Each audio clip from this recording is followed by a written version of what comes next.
आपण येऊ शकता पाहायला भावांनो. सफरचंदा शेत हे टुनकी गाव इथे आहे. तालुका संग्रामपूर, जिल्हा बुलढाणा इथे आहे. नंबर आहे आपला 9284 1245 हा नंबर आहे. आपण मला कॉल करू शकता आणि मी तुम्हाला मळा पण दाखवू शकतो. असं थोडी आहे की व्हिडिओमध्ये टाकला म्हणजे माहिती, कारण का आपल्यापासून दुसऱ्यांचा जर काही फायदा होत असेल तर आपण त्याला माहिती सांगू ना, असं थोडी आहे.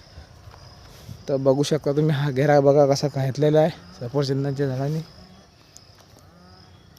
व्हिडिओ हा काढत राहणार आहे मी, कारण काहीच नाही आपला कसं आहे, दुसरा व्हिडिओ पण टाकणार आहे. पण कारण सफरचंदाचे व्हिडिओ हे सर्वात जास्त माहितीचे, कारण की संत्रा काही आमच्या इथं काही जास्त असा प्रॉफिट देऊन नाही राहिला, कारण की फुटूनच नाही राहिला जास्त करून. तो पिवळा आंब्या जे येतं जास्त करून, त्याच्यापासून लोकांना काही एवढं प्रॉफिट नाही भेटू राहिलं आता सध्या. तर आम्ही पण हा प्रयोग करून पाहिला सफरचंदांचा, सक्सेस झाला तर